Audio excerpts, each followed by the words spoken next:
Hello there, and welcome to LoreDive, where we look into the backstories of all of our favorite video games. Today we are going into the latest chapter of Dead by Daylight, Sadako Rising, with its new survivor, Yoichi Asakawa, and its new killer, the Onryo.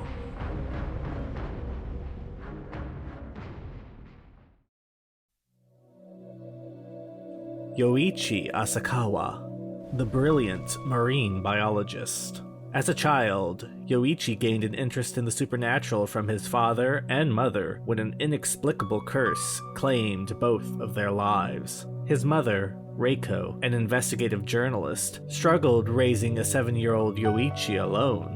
After her niece died suddenly, she investigated and found a string of near-identical deaths. Reiko was able to put together and connect these deaths to an urban legend that stated within 7 days of watching a certain videotape, the viewer would receive a phone call, one that would say that they would die in a horrible and painful way. Furthering her investigation, she followed the clues to Izu and located said videotape in a resort cabin. She watched the tape and received the phone call. Taking the threat seriously, she called her ex-husband Ryuji Takayama, Yoichi's father, for assistance.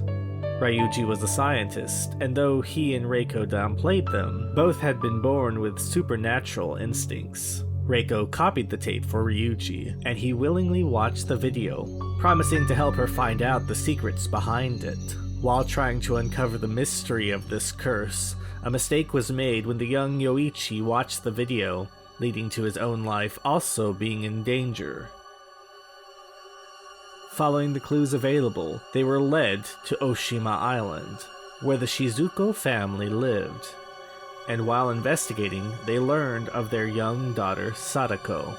Sadako, like Reiko, Yoichi, and Ryuji, had a type of extrasensory perception, but hers was much more intense, and she could be found to lash out when she was angry or frightened. After a particularly bad incident, she disappeared without a trace. Reiko and Ryuji located a well on Oshima, one that looked similar to the one in the video that they watched, and together they began to empty it, searching for the body of Sadako, which they eventually found. The girl had been thrown down the well and left to die alone. Reiko comforted Sadako's decomposing corpse, believing that everything was over now that they had uncovered the truth behind her death and could put her body to rest. But this was not so.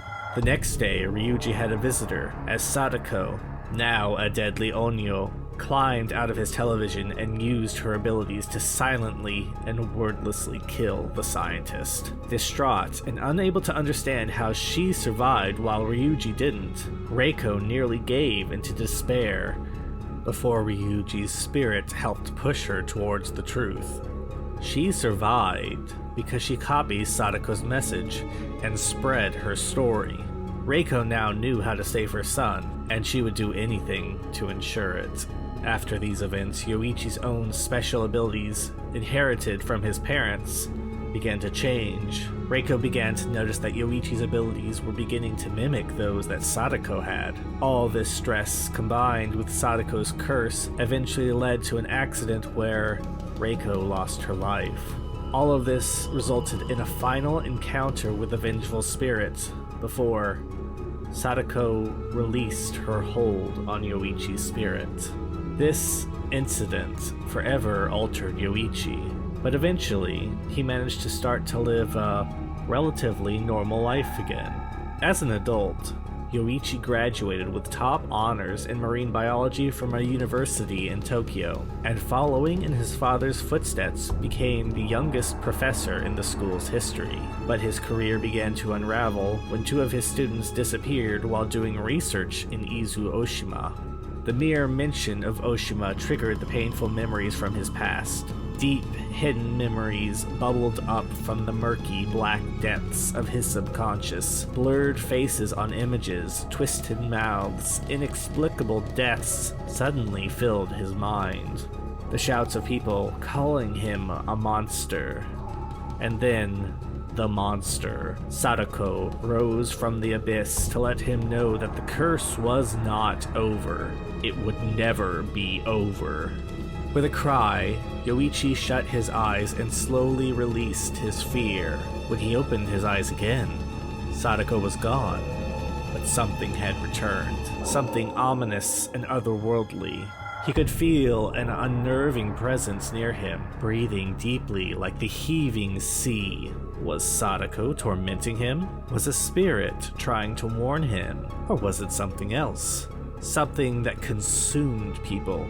Something that made people disappear. Yoichi wasn't sure. He had spent his life trying to understand his psychic abilities and the supernatural. His instincts told him that the answers somehow lay with water. He had, after all, dedicated himself to studying intelligent life and unexplored realms within the ocean. Perhaps he needed to readjust his definition of intelligent, or maybe his definition of life. Thirsting for truth, Yoichi entered a frenzy of research into the fringes of parapsychology, cryptozoology, theology, and folk history. The more he expanded his field of expertise, the more he was ridiculed and ostracized. Once viewed as a brilliant young mind, Yoichi was now considered an eccentric and a liability. In mere months, the university terminated his position. Undeterred, Yoichi sought professorships at other schools, but no reputable college in Japan would take him. As a last result, he approached media outlets, and by some twist of fate, the company where his mother had worked at as a journalist offered to fund his research in exchange for articles and first publishing rights to his story. During this difficult time, Yoichi's father returned to him, his spirit silently goading him to continue the course he had chosen. And so, working around the clock in his tiny Tokyo apartment, he allied himself with other researchers in the paranormal field. Within months, he had come across a story that mirrored the disappearances of his students. 4 vloggers had mysteriously vanished near a lighthouse in Scotland. With a great sense of urgency, Yoichi took the first flight he could to Glasgow. A professor at the local university had come to many of the same conclusions as he had nearly 70 years earlier, when a film crew disappeared at the very same lighthouse. There was some kind of intelligence in the water, some kind of darkness calling from the sea like an ancient siren. As Yoichi examined the research, his father suddenly appeared to let him know he was on the right path. Guided by his father, Yoichi chartered a fishing boat and headed toward a small cluster of islands known as the Seven Hunters. Darkness fell as they approached the isles. The lighthouse, now automated and controlled remotely, sputtered and winked out of existence like a dying star. The ocean began to stir violently. Lightning flashed, and the fishermen begged Yoichi to turn back. But Yoichi refused. He was too close, and he would not be deterred. As they argued, the ocean raged and tossed the ship high and low. Then, one giant wave lifted the boat as high as a house and dashed it to pieces on the dark, jagged rocks. Yoichi didn't remember much after that. He remembered falling into the water. He remembered swimming to the landing where he saw his father standing on the gallery of the lighthouse, beckoning him. He remembered staggering through thick black fog as he climbed the stairs. He remembered the water level rising with every step until the frothing mouth of the raging ocean swallowed him whole. Yoichi's first perk is parental guidance. Yoichi has inherited the ability to hear the dead, and now the dead warn him of danger. With parental guidance, after Yoichi has stunned the killer for any reason, he loses his scratch marks, stops leaving pools of blood, and no longer emits grunts of pain for a period of time. Yoichi's second perk is empathic connection. Yoichi's power psychically projects itself to those in danger. With it, whenever a survivor is injured within a certain distance of Yoichi, they will see his aura. As a side effect, he will also heal the survivor slightly faster. Yoichi's final perk is Boon, Dark Theory.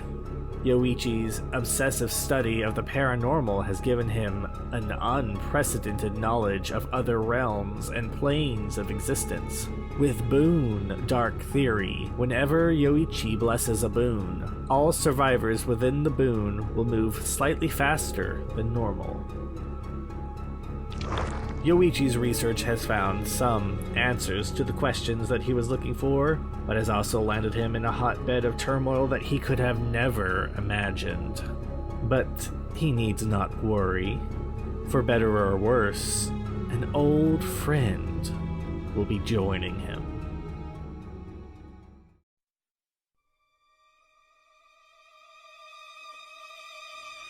Sadako Yamamura, the Onryo. A powerful and lethal Onryo, Sadako Yamamura was the daughter of a famed seer from Izu Oshima, Japan. Her mother left many questions unanswered. In her hometown, sailors disliked the way her mother would spend days on the beach, her eyes fixated on the foaming waves of the sea.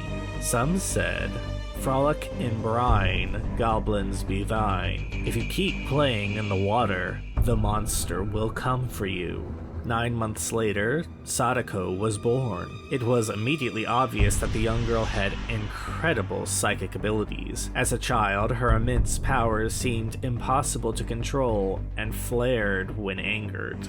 This became apparent when she was unable to control her rage during a public demonstration of her mother's powers. When a journalist called her mother a fraud, Sadako's powers surged and the journalist collapsed dead on the floor. Then, everything went wrong. Her mother passed away, and shortly after Sadako was lured to an old, crumbling well. She leaned over the rim, and a long shadow fell over her. She turned, and a sudden jolt of pain hit over her head, cracking it open. Her vision dimmed, and her mind swirled into unconsciousness. She felt 2 hands pushing her over the well's rim. Pain exploded in her skull as she hit the cold ground. A grinding noise came from above, and the well darkened. All light obscured like a midday eclipse. Every inch of her body screamed in pain. Looking up, she saw only the one way out. She dug her nails into the muddy ground and slowly crawled up the cobbled wall. She gripped the stones to climb, but had neither hold nor strength. Each time she clawed up a few inches, her nails slid against the wet wall and she slipped down. Her fingers gushed with blood as the coarse cobblestone tore off her nails and lacerated the flesh underneath. Yet she tried again and again. Decades later, the meadow became a resort, and a log cabin was built above the well. When a visitor rented the cabin, Sadako found an opportunity for revenge. She summoned all her ninja power and projected a terrible curse on a videotape that killed its viewer after 7 days. Her wrath was like the tides of a stormy sea, violent and unforgiving. As she plunged into a fury, a dark fog coiled at her feet. The sound of crashing waves echoed through the old stone well. Suddenly, a tidal surge came crashing down on the cabin's walls, wrecking its logs into a torrent of mud and filth. The black current flooded the well underneath and swallowed Sadako at once. When she opened her eyes, she stood on a desolate beach, facing a vast, stormy sea, a thick black fog caressing the water's surface. Sadako walked into a coming wave and slowly disappeared into the opaque fog. The Onryo's power is Deluge of Fear. With Deluge of Fear, the Onryo curse has been modified to fit within the entity's realm, giving her a myriad of abilities in the procedural, along with a new status effect for the survivors. The presence of the Onryo's curse will make survivors condemned as they remain in contact with her. If a survivor's condemned bar becomes full and are in the dying status, the Onryo can instantly kill them with her inexorable stare. In order to reduce their condemned bar, survivors can walk up to any TV to retrieve its VHS tape, which turns off that TV temporarily. Holding a VHS tape, they can walk up to any other TV and turn it off temporarily too. These interactions, however, come at the cost of adding condemned progress to the survivor. Survivors also passively gained condemned progress over time while holding onto the VHS tape. Retrieving the VHS tape produces a loud noise notification, revealing the location of a TV, whose aura is highlighted to the survivor. This TV allows the survivor to spread the Onryo's message by inserting the VHS tape into it. Doing so removes some condemned progress. The first major ability the Onryo has is manifestation. The Onryo must physically manifest to attack survivors. Before manifesting, the Onryo has the undetectable status effect and is mostly invisible to survivors, but becomes intermittently visible within 32 meters, as well as for a brief time after fully manifesting. Afterwards, she'll be fully visible within 24 meters as long as she remains manifested. The Onryo can demanifest again at her own will at any time, and while demanifested, she can pass through survivors without issue, and cannot be blocked by them. Another ability that the Onryo gains is projection.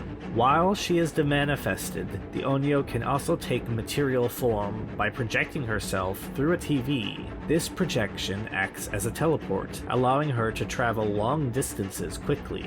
The Onryo will come out of the TV in a manifested state, and will get a small speed boost for a short time. All survivors within 16 meters of the TV gains condemned progress. The Onryo's first perk is Scourge Hook, Floods of Rage. Sadako has formed a psychic connection with the entity and alters the rules of the trial. With this Scourge Hook, any survivor placed on them will reveal the locations of all other survivors once removed, allowing their presence to be seen by the Onryo. The Onryo's second perk is Call of Brine.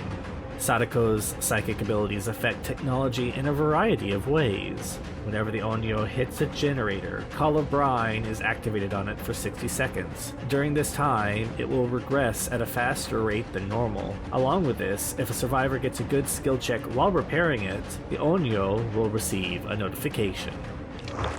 The Onryo's final perk is Merciless Storm. Sadako's horrible trauma will be felt by everyone.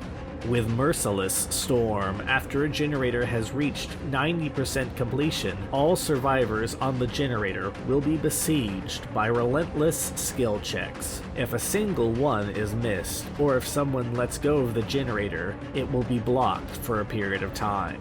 Each generator can only proc Merciless Storm once per match. Sadako's curse has spread into the entity's realm, where she will share her pain with everyone. So be careful if you feel like someone is watching you, because it is quite possible that the Onryo has you in her sights.